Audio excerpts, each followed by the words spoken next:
Hello friends, welcome back to channel महापुरुषों की बातें।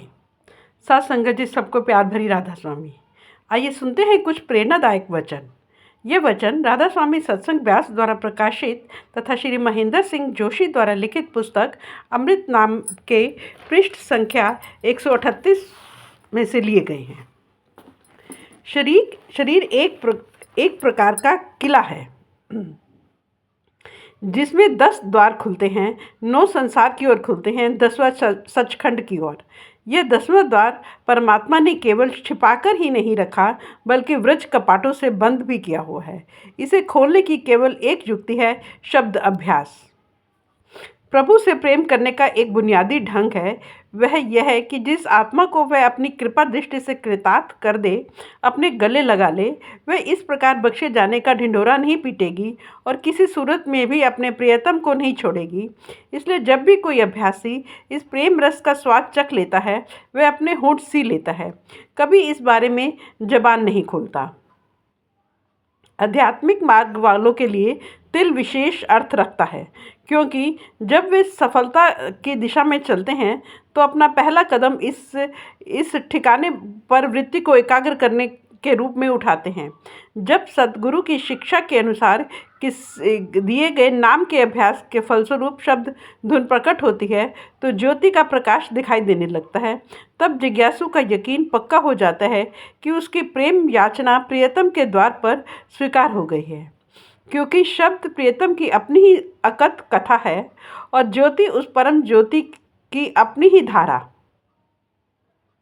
इस अनुभव से बिना रोक टोक प्रसन्नता प्राप्त होती है, इतनी अधिक कि उसका वर्णन के लिए शब्द नहीं मिलते। भाई गुरदास जी कहते हैं, किसी अभ्यासी के हृदय में ज्योति का प्रकट होना एक बहुत अचरजपूर्ण घटना होती है। इस प्रकाश से तिल का स्थान जगमगा उठता है, तब उसकी शोभा हैरान कर देने वाली सीमा तक बढ़ जाती है। सद्गुरु की दया में से ज्योति प्रकट हुई तो उससे तिल की शोभा का कोई पारावार नहीं रहा और उसकी रोशनी से भ्रम में डूबी हुई करोड़ों चकवियाँ चंद्रमा से विमुख हो गई हों। उसकी पवित्रता की तुलना में करोड़ों गंगा का अहंकार टूट गया हो। मनुष्य शरीर में दोनों भ्रिकुटियों के मध्य में सूक्ष्म तिल है, उसमें संपूर्ण ब्रह्मांड का प्रतिबिंब है। यह तिलक तो ऐसे है जैसे प्रभु प्रीतम ने अपनी आँख की पुतली के बीच के छोटे से काले तारे की परछाई का तिलक लगाकर सृष्टि के तीनों लोकों को पावन पवित्र बना दिया हो। इस प्रकाशवान तिल से जो शोभा प्राप्त हुई है, उसके सामने दूसरी अनेक तरह की महानता सुंदरता फीकी पड़ गई है। स्पष्ट है, जिस सद्गुरु की दया दृष्टि ने इसकी यह करामात करके दिखाई है, वह साधारण इंसान नहीं, परमेश्वर का सगुण रूप है। उक्त शोभा का अनुमान लगाने के लिए ना कोई तराजू है, ना बाट, ना कोई तोलने वाला। वह अंतरहित है, अपरंपार है। अर्थात हम उसके प्रति अपने कलम द्वारा इंसाफ कर पाने के सामर्थ्य की ओर से पूरी तरह हार मान लेते हैं। शब्द और ज्योति का बक्शा अनेक गुणों तथा मंडलों को धारण करने वाला यह तिल मन, बुद्धि, तर्क, भाषा आदि किसी की भी पहुंच से परे है। इतना मानने के बाद कुछ और कहने सुनने की जरूरत नहीं पड़ती। कबीर साहब इस तिल के स्थान को मुक्ति का द्वार कहते हैं। विषय वासनाओं का कार्य पूरा करने वाले 9 दरवाजे आत्मा को आवागमन का कैदी बनाए रखते हैं, जबकि 10वां उसको मुक्ति का अधिकारी बना देता है। 10वें दरवाजे की पहचान है कि वह अनहद शब्द सुनाई पड़ता है। जहाँ परमेश्वर रहता है, व्रज कपाट के पार वह घर है, और जहाँ से वह उस घर का सफ़र शुरू होता है, वह उस घर की ड्योढ़ी है। सो वह स्थान है घर दर। उच्च मंडलों की यात्रा के दौरान कौन कौन से स्थानों से होकर जाना है, यह संत सद्गुरु ही जानते हैं। हमारी दुनिया के भूगोल में उनके नाम नहीं मिलते। जिज्ञासु का मतलब तो बात को समझने से है, उसे चाहे किसी भी नाम की सहायता से समझा दिया जाए। किसी विद्वान ने कहा है, गुलाब तो गुलाब ही होता है, उसे चाहे किसी नाम से पुकारें। हमारी बाहर की आंखें संसार की ओर नीचे खुलती हैं, आंतरिक आंख ऊपर की ओर। इस स्थान को तीसरा तिल या शिव नेत्र भी कहा जाता है।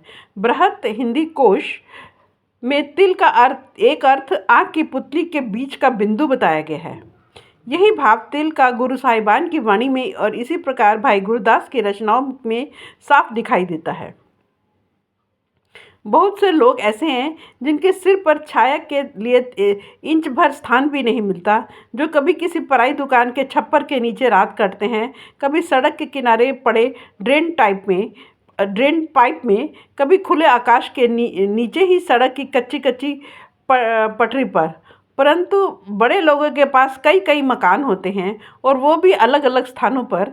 किसी का एक लखनऊ में है जहाँ उसके कारखाने हैं, एक दिल्ली में है जहाँ वह अपने कामकाज के सिलसिले में रोज़ चक्कर लगाता है, एक नैनीताल या मसूरी में है जहाँ वह गर्मियों की तपिश से बचने के लिए जाता है, एक आध बाहर स्विट्ज़रलैंड में या फ्रांस जैसे देशों में भी हो तो कोई हैरानी की बात नहीं है। फिर परमेश्वर तो बड़ों से बड़ा है, कौतुक करने वालों में महाकौतुकी है। उसे अकेले सचखंड में क्या करना था? उसने हर आत्मा की काया के अंदर अपना महल बना लिया। रईसों की कोठियाँ तो एक को छोड़कर बाकी सब चौकीदारों के सपुर्द सुनसान पड़ी रहती हैं। परमेश्वर अपने हर महल में बसता भी है। जितने आत्माओं के घर उतने ही उसके मंडल और उन महलों की पहचान भी सचखंड की तरह शब्द के नेम प्लेट से होती है। उसका महल हमारी पूजा का स्थान है, इसलिए उसे मंदिर कहना ही उचित होगा। शब्द सलाहे। प्यार का रिश्ता निजी रिश्ता होता है, चाहे प्यार हो अपनी पत्नी से, पुत्र से, गुरु से या परमात्मा से। अगर सच्चा प्यार हो तो प्रियतम का सब कुछ प्यारा लगता है, गुण ही नहीं अवगुण भी। छोटे बच्चे की जबान तो तुतलाती है, वह जो शब्द बोलता है ठीक तरह बोल नहीं पाता, उनको तोड़ तोड़ कर उच्चारण करता है। माता फिर भी उन अर्थहीन शब्दों पर कुर्बान होती है। प्रियतम का क्या कुछ प्रिय लगता है प्रेमी ही जानता है, उसका रोम रोम जानता है, पर इसके बारे में उसे परायों के आगे, दुरसों के आगे ढिंढोरा पीटने की ज़रूरत नहीं होती। प्रियतम आँखों से ओझल हो तो वह याद आता है, उसी की बातें स्मृति में उभरती हैं, उसके गुणों की ओर ध्यान जाता है। इस याद से प्रेम का रंग और गहरा होता है, पक्का होता है, विरह की शक्ल ग्रहण कर लेता है। सीने से आहें निकलती हैं, आँखों से आंसू टपकते हैं, पर जबान चुप रहती है। याद दिल में होती है, प्यार दिल में पलता है, जुदाई दिल में खटकती है, विरह भी दिल में ही सहा जाता है, बिना दिखावा किए, बिना आंसू बहाए। प्रभु से बिछुड़ी आत्मा भी मिलाप के लिए तड़पती है, मन ही मन, अंदर ही अंदर। प्रियतम का फोटो पास हो, उसका प्रेम पत्र, रुमाल या कोई दूसरी निशानी पास हो तो प्रेमी उसे आँखों से लगाता है, हृदय से लगाता है। अलख अगम प्रभु की एक ही निशानी है, उसके प्रेमियों के पास, सबके पास उसका वही एक शब्द। वे इस निशानी के सहारे उसे याद करते हैं, इसी से जुड़कर उसकी सराहना करते हैं, उसके गुण गाते हैं। गुरु अमरदास जी कहते हैं कि सच्चे परमेश्वर की बड़ाई निर्मल नाद अर्थात अनंत शब्द बजाकर की जाती है। आप एक अन्य स्थान पर कहते हैं, अगर शब्द द्वारा उसके गुण गाए जाएं तो हमें मिट जाती है। और इस प्रकार जीव सहज ही प्रभु प्रेम में रंग जाते हैं। उनके कथन के अनुसार उसके गुणगान का यही तरीका है। गुरु नानक साहब स्वयं इस विधि से उसका गुणगान करते हैं। एक अन्य रुचिकर बात है, परमेश्वर नाम का मालिक है, इसलिए उसे नामी कहा जाता है। हुक्म वाला होने के कारण हुक्मी, और क्योंकि उसकी सराहना शब्द द्वारा की जाती है, इस कारण उसे शब्द सलाही कहा जाता है। जो भी आत्मा शब्द में लीन हो जाती है, वे शब्द के वेग या धारा के साथ जुड़कर शब्द के स्रोत परमात्मा में लीन हो जाती है, क्योंकि वास्तव में शब्द और परमात्मा दो अलग अलग इकाइयाँ नहीं, एक ही है। पर इस तरह शब्द या परमात्मा में लीन होने का मनोरथ जीव की निजी इच्छा से पूरा नहीं होता, उसकी पूर्ति प्रभु की दया पर निर्भर करती है। जैसा कि हम देख चुके हैं, ये शब्द बाहर से बजा कर नहीं सुनाया जाता, वह तो हर प्राणी के अंदर हर समय धुनकारे देता रहता है। आवश्यकता है बाहर के 9 दरवाजे, आँख, कान, नाक, मुंह और मलद्वार बंद करके गगन की 10वीं गली में प्रवेश करने की। हाँ, यह भी याद रखना जरूरी है कि शब्द प्रभु की दात है और प्रभु से जीव का सीधा संपर्क नहीं जुड़ सकता। इसलिए यह दात गुरु के जरिए से बांटी जाती है। जीव के अपने अंदर बजते और गूंजते रहने के बावजूद वह खुद इसे नहीं सुन सकता।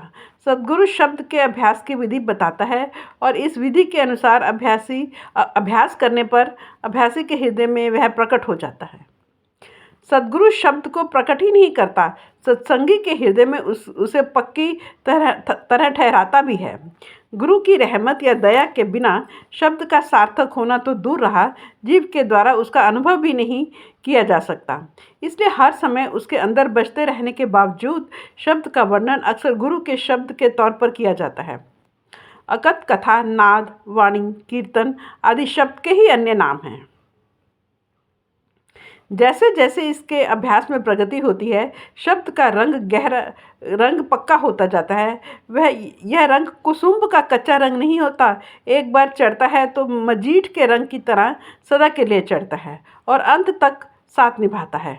अर्थात केवल शरीर त्यागने तक ही आत्मा के अंग संग नहीं रहता, बल्कि उसके अपनी यात्रा संपूर्ण करके परमात्मा में मिल जाने तक, उसके खुद परमात्मा बन जाने तक उसकी बाह थामे रखता है।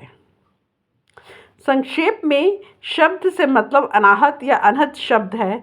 वह शब्द जो प्रभु का पैदा किया हुआ है और जो बिना किसी साज, यंत्र आदि की सहायता के दिन रात निरंतर हो रहा है। इस शब्द में जो कि सत्पुरुष का अपना ही विस्तार है, ध्वनि के अलावा प्रकाश का भी गुण है और यह दोनों ध्वनि और प्रकाश आँखों के पीछे भवों के बीच में उस स्थान पर अनुभव किए जाते हैं जिसे घर दर, मुक्ति का द्वार, तिल, शिवनेत्र आदि नाम दिए गए हैं। शब्द की ध्वनि को सुनना या उसकी ज्योति को देखना केवल निजी उद्यम से संभव नहीं होता। उसके लिए किसी पूर्ण गुरु से दीक्षा या नामदान ली जाती है और बताई गई युक्ति के अनुसार इसका अभ्यास किया जाता है। नाम के सिमरन से प्रगति होने पर शब्द प्रकट होता है और स्थिर हुआ शब्द सूरत या आत्मा को उच्च आध्यात्मिक मंडलों की ओर खींचने लगता है। फिर एक समय आता है जब आत्मा मन और माया के बंधन से मुक्त हो जाती है और अपने आप को पहचान लेती है, अपने शब्द स्वरूप गुरु में लीन हो जाती है और अंत में उसकी दया मेहर से सत्पुरुष में जा समाती है। उसी प्रकार जैसे प्रियतम सागर से बिछड़ी जल की बूंद लहर में समाकर अपने मूल के साथ एक रूप हो जाती है। फ्रेंड्स, अपनी इस वीडियो को आज हम यही समाप्त करते हैं। अगली वीडियो में आगे बढ़ेंगे। Thank you.